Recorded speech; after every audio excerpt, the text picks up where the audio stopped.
του Αγίου Πατρός ημών Ιωάννου Αρχιεπισκόπου Κωνσταντινουπόλεως του Χρυσοστόμου, του Αγίου Ενδόξου Μεγαλομάρτυρος Γεωργίου του Τροπεοφόρου, των Αγίων και Δικαίων Θεοπατώρων Ιωακήμ και Άνης, του Αγίου Ιερομάρτυρος Ερμολάου και των συναυτό Ερμήπου και Ερμοκράτους και της Αγίας Οσιομάρτυρος Παρασκευής, όν και τη μνήμην επιτελούμεν και πάντων των Αγίων, ελεήσε και σώσε ημάς ως αγαθός και φιλάνθρωπος. Διευχών των Αγίων Πατέρων ημών, Κύριε Ιησού Χριστέ ο Θεός, ελέησον και σώσον ημάς. Please be seated.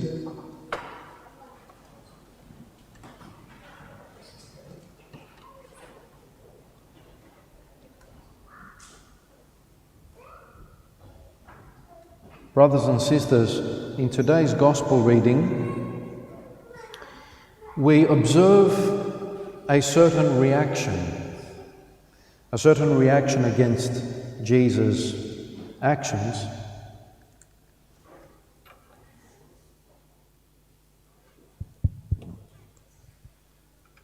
And those actions were his healings.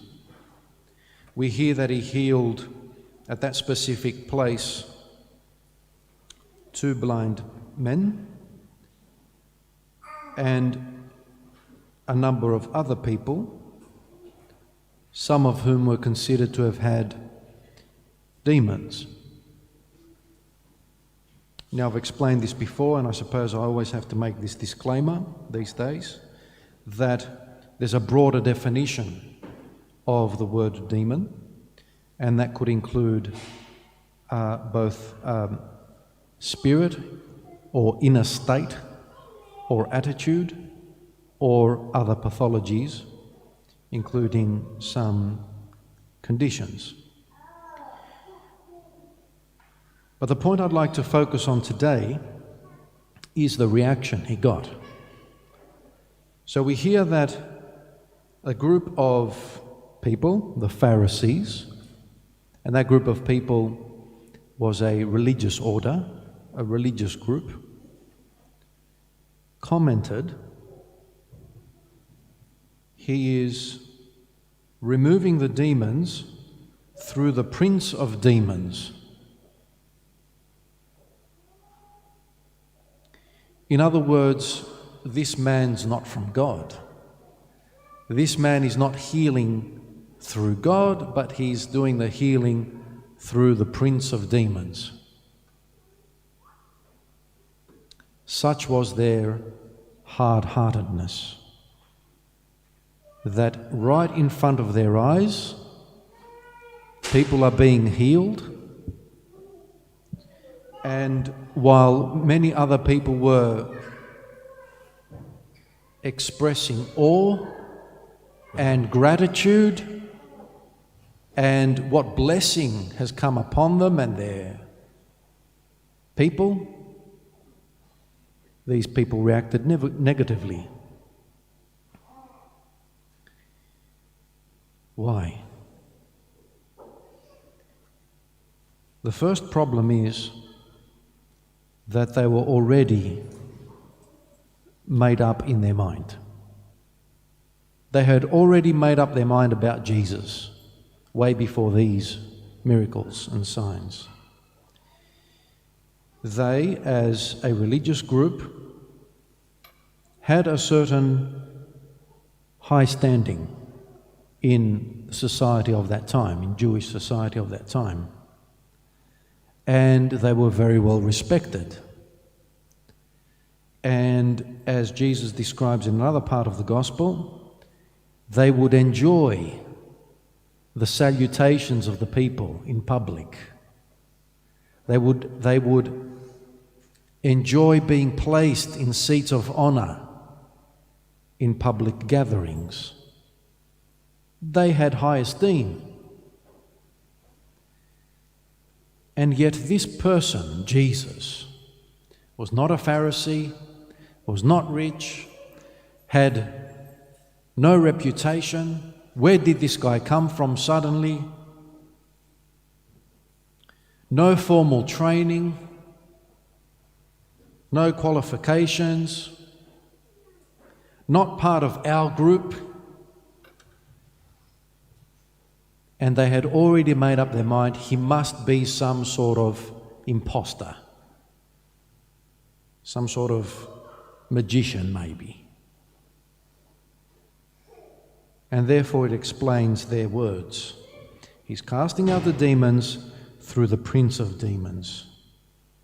So complete denial of what they were seeing with their eyes. Now, brothers and sisters, I'd like to focus on this concept, denial, and not to just point the finger at that group of people, the Pharisees, who we have understood through what I've just said, that yes, of course they were doing the wrong thing in their reaction and in their denial. But the story should not stay there. Oh, a group of people 2,000 years ago rejected Jesus because they were reacting to the fact that people were turning away from them and going towards Jesus. The message for us is, to what extent do we, or are we, in a state of denial of God's presence in our life, like them? And where Jesus says, do not judge, he means do not judge others, but definitely judge yourself. Now, that should not be taken to an extreme, and I don't mean to suggest that we should be harsh judges of ourselves to the point that we depress ourselves and can't see any good in ourselves. That's an extreme level of judgment. But when we use the word judgment or krisis, we can also understand the word as discernment. Discernment, being able to judge in a softer way, being able to tell the difference between right and wrong, good and bad in our lives, and to the extent that we are able, through that discernment and good judgment, self-evaluate. And surely that's a good thing, to self-evaluate, as opposed to being in denial of what's going on in our hearts and in our minds.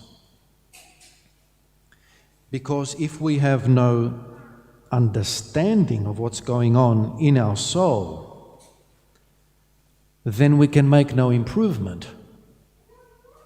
We can't grow. We can't progress. And so we need to be judges of ourselves.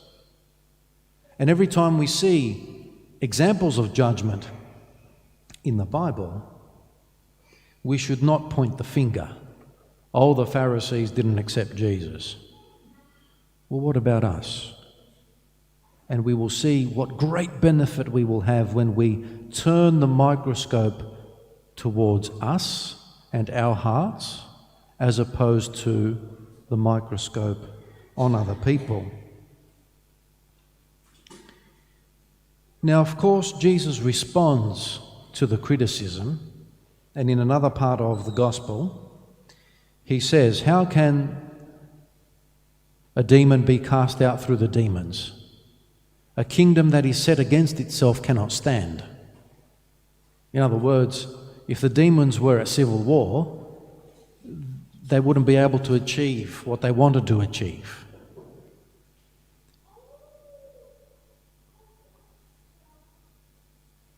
So back to our inner demons, our inner problems, our inner issues.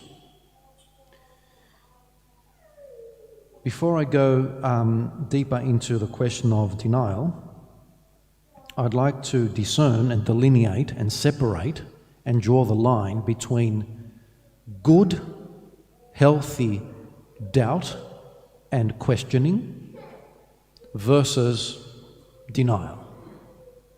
So an example of doubt being a good thing in our life is Apostle Thomas, and we talked about Apostle Thomas just after Easter, and how doubt is a natural thing, It's a normal process of our mind, and that we should use this normal questioning and inquiry of our minds to help us learn more, and to help us discover more, and to help us fall in love with the message and the presence of the Spirit in our lives.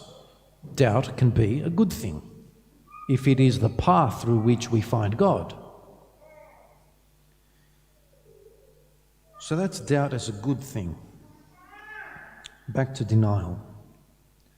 At the point that, yes, we use our doubt and our questioning, but the conclusion is not to find God, but to reject God, then we're talking about denial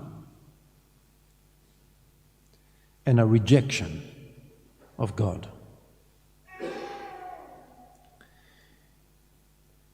How might this come about? I'll give a few examples. We have the troubles of life that can often shake us.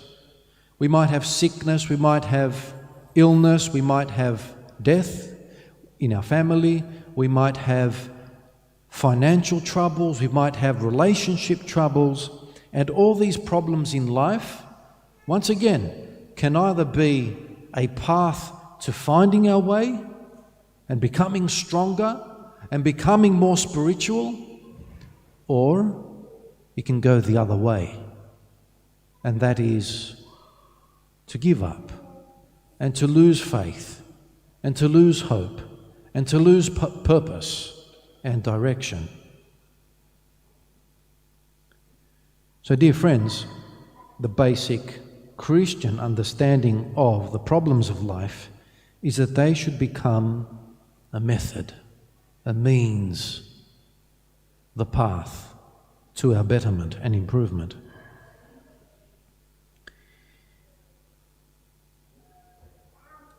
Another example is our expectation of God. Our expectation of God.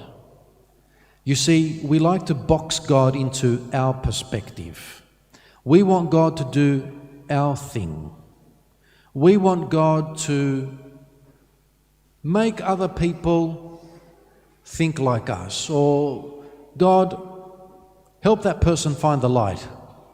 In other words, we're judging the other person as having lost their way, or they might be a bad presence in our life, and of course that can be a reality. And we ask God to fix them, as opposed to, God, help me deal with this. God, give me the strength to endure this situation. God, give me the patience and the manner with which I can fix my relationship with my mother, my father, my spouse, my children. Death itself is a moment that might shake us and give us doubt to the point of denial. Now, I often say this, especially when I'm in hospitals, that when you do have a trouble in life, it's a moment of judgment, it's a moment of crisis. And I always put my fingers together like this, like a pyramid, and I say, your moment of krisi, and it works in the Greek language. Krisi is also crisis, you see. Krisi, crisis, a moment of trouble in life, can go either way. It is a knife edge. And you can either fall towards complete despondency, complete despair, complete hopelessness, or you can, once again, as I said, turn towards greater faith and hope. That is crisis. And indeed, we are going through a time of crisis again in the world. This time, worse possibly than the Depression, worse than some wars.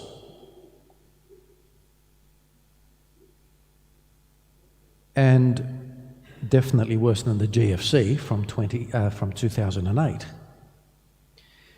This drama that we're facing out there can get really bad.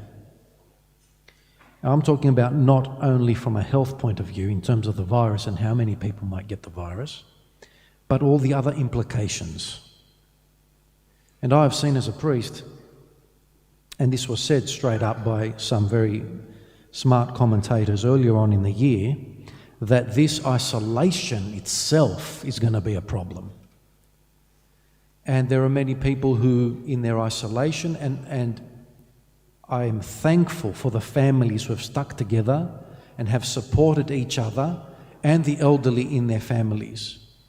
But there are many who are suffering from this isolation, not being able to get out and about, not being able to come to church, not being able to see their loved ones. So I'm talking about specifically nursing homes and people with specific health problems. I venture a little bit forward to say that we have had a spike of deaths, none from coronavirus in our community, and I pray that we don't. But there's been a spike of deaths of people who have been isolated and didn't have people next to them, who have slowly just withered away. They didn't have the presence of other people in their lives. So pray for them too. Another form of denial is what we do with church. So I often get this, and I always like to use this as an illustration, as a good example, because it's a bit funny. But I always get the comment, "Oh, Father, look, I'm Christian, but I don't come to church because, the people at church are not really nice." Which, that's not nice. I can tell you that the people in church are pretty nice. Or another one is this: "Oh, Father, look, I don't like coming to church because, it's a bit of a fashion parade." And I'm thinking, I can look in the crowd here. I'm not seeing a fashion parade. I see just normal attire, normal dress. And they don't have complaints about the fashion parades, the real ones, or what's going on out there in the shopping centres and how people might dress up. Not that I have a problem with that, but it seems that the people who are critical about churchgoers being in some sort of fashion parade aren't critical about the vanity going on out there, and don't complain about the fashion parade in the shopping centres or how people happen to dress and deport themselves in public. No complaints there, but there's complaints about the people in church being in a fashion parade. What does this demonstrate? Once again, it demonstrates that people point the finger and don't look at themselves. So you're coming to church and focusing on some idea that maybe some others are not good people and are perhaps engaging in a fashion parade. Who's got the problem? The person who's doing the criticising has the problem. They're the ones with the chip on their shoulder. There's a nice Greek proverb that says, "Όποιος έχει τη μύγα μυγιάζεται." Explanation: he who has the fly about them is the one trying to scare away the fly. Which is interesting. So in terms of, and what we do as a reaction, and we are in denial of the benefit of the church's principles and life because we close our eyes and we judge that the people in church are not good enough. And therefore, that's why I'm not engaging. And that's a form of denial in a negative way. Another form of denial is a consequence of what seems to be a positive behaviour. We often idolise people. We idolise leaders. In the church, it's not that big of a phenomenon, but it does happen. but we idolize sometimes priests or bishops or spiritual fathers, and we place them in such a high place that when a mistake happens, or when they make a mistake, or when they say something, or they say something that upsets us, because they're human, that not only upsets us, but it completely creates a train crash of reaction. So we've said, and that was our fault. It was our fault that we've idolized and placed people so high. And the result being that we're upset. The result is the priest said this to me, and the priest said that, and we keep it as a grudge for months, years. I've had people saying to me, you know, Father, the reason why I don't come to church, such and such said this to me. This priest said this to me. I said, when? Oh, when I was a young kid, or when I was 20. They're 60-year-olds. They're holding on to the grudge for 40 years or 50 years. Such and such archbishop from 40 years ago, 50 years ago did this or said this. Who's the one with the problem? Not the archbishop who passed away and the one before him and the one before him, but us who are complaining have the problem. And not only do we get upset, but we get really, really angry on top. And I'm putting myself in the same boat. On the one hand, I don't expect you, and I encourage you not to idolize me. And I can't say you have. But by the same token, understand us. I'm not Jesus. The priests are not Jesus. Okay, we're like you. The fact that we face and pray that way with you is a signal.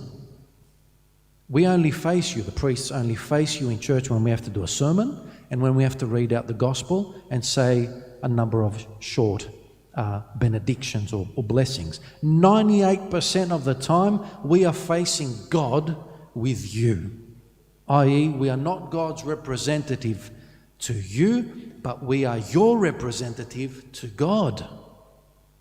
And that humbles us as priests. And so, dear friends, we shouldn't allow all these thought processes, which are normal human behaviors, we should not allow them to bring us to a point of denial of either God or the church or the community of believers. Focus.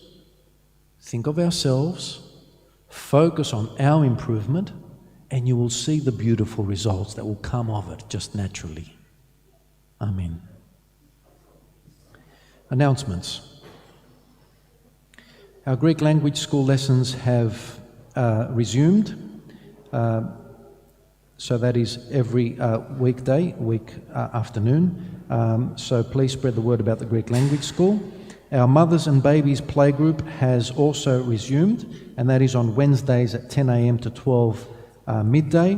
We have a new coordinator who is a qualified childcare educator, and we invite you all to, for those who have babies, from birth all the way to preschool and kindy, to just turn up and sign up. It is a great little group, and it really, really helps the mothers who are all experiencing the same thing in their life to support each other in early childhood stage of their family.